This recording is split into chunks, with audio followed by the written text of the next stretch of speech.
right, hey boys and girls, we're going to finish up the end of World War I, the treaty that ends it, and kind of the impact this is going to have.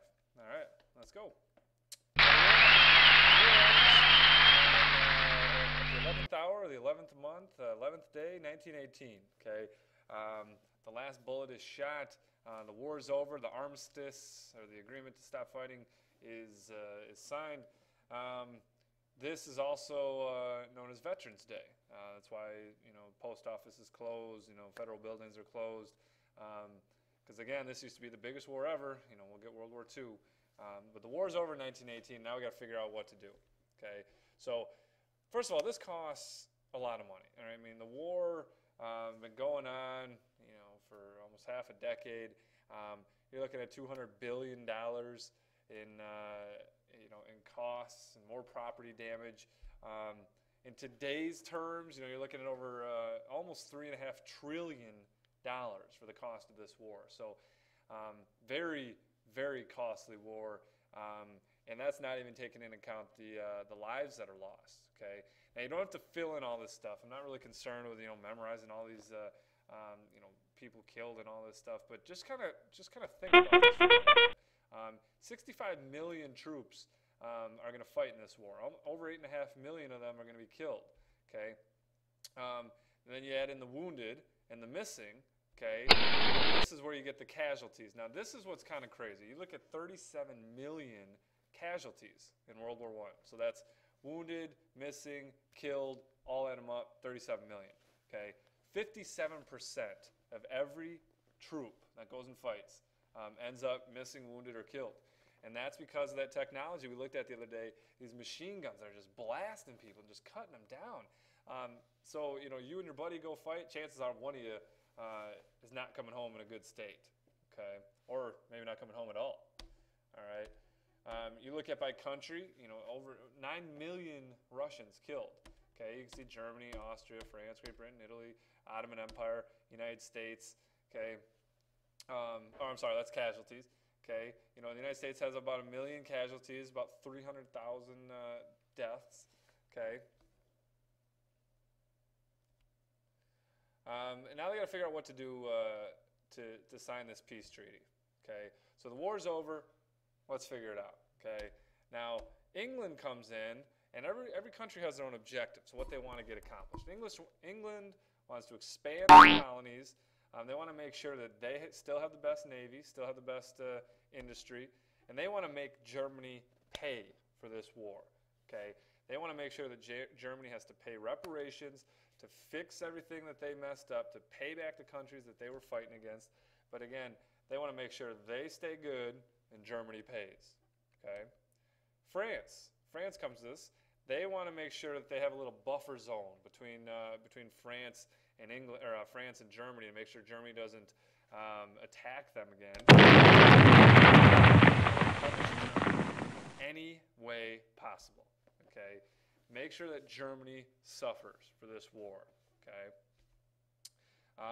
And they want to also weaken Germany's military, because remember, France and Germany are right next to each other, okay? And they don't want a strong Germany, so they want to put limits on their military, okay? Now, the United States comes in, all right? And the United States, Woodrow Wilson, our president, is going to come in with a lot of goals, okay? And let's take a look at them. First one, these idealistic kind of big picture things. We want world peace and lasting, brotherhood, and everyone get along. Okay, Woodrow Wilson's very progressive, ideological thinker here. Okay, but his big thing are these 14 points. He comes in, he says, "These are my 14 points that I want to take care of." Okay, and we're not going to go through them all, but I just want you to kind of think about them. Okay, first thing, no secret treaties.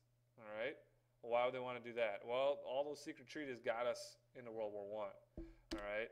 Freedom of the seas. Why would they want to do that? Well, remember all those American boats that were getting sunk? They want to make sure that people that are shipping don't have to worry about getting sunk, by a U-boat or a torpedo. Okay. They want to cut down taxes on trade. And those are called tariffs. Now, you think about why the U.S. would want this? Well, of course, U.S. trades all over the world. So they want to lower these tariffs, okay? Reduce arms. They want to make sure that every country kind of lowers the amount of weapons they have to get rid of this militarism They want to take all those colonial, the places that are taken by all the countries and fairly adjust them.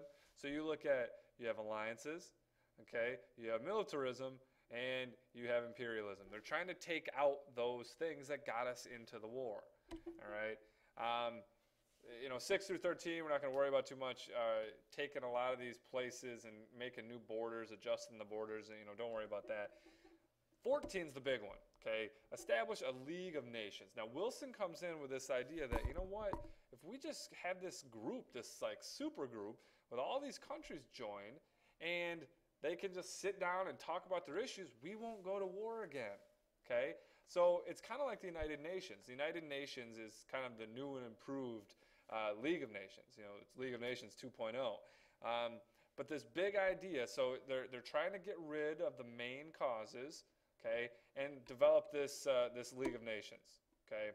Now, most of the Allied countries accept his 14 points, but the League of Nations and the treaty are going to be rejected by the Congress. So Wilson makes it, but it doesn't pass. I mean, we're never in the League of Nations, okay?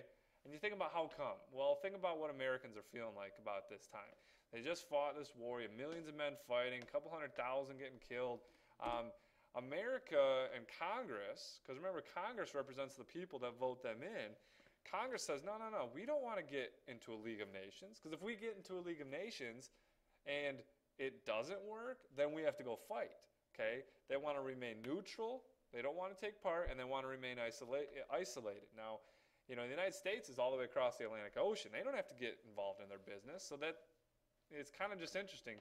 Wilson comes up with the League of Nations, creates it, all these other countries are in it, but we're never in it, okay?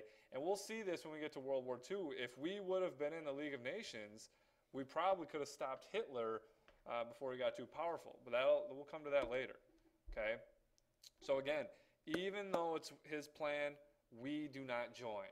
And this is a big problem with the League of Nations from the get-go, all right? Now, the Treaty of Versailles is really going to hit Germany hard, okay? And I want you to look at this as far as how they impacted them. This is all just on Germany, okay? First thing, takes their army, takes their navy, puts strict limits, okay? You can only have 100,000 men in your army. That's nothing, okay? You can't even have an air force. You can't have submarines, okay? They take all their territory, and a lot of it they divvy out to France and Great Britain. They take all their colonies that they fought for. They make a special provision in this treaty that says Germany can never unite with Austria-Hungary. Okay, can never have an alliance, because when it's kind of like the two buddies that always get in trouble. When they are on the same side, it's not good. All right. The big one here, they put all of the war guilt, 100% of the blame, all on Germany. Okay, Archduke Ferdinand is killed from Austria by a Serbian. Russia starts getting ready. France is getting ready. All this stuff. No. The treaty officially says 100% of the guilt is Germany. It's all Germany's fault. Not only is it your fault, you have to pay back the countries that you just fought against. $33 billion. Okay, and again, that's in those days. Now, you think about how they're going about this. Well, militarism. Let's take off their military. Let's take out their alliances. They can't team up with anybody. All right. Let's make sure that they're not imperializing, taking over other areas. Let's take away their colonies. But you think about this, and the one that you can never take away is nationalism.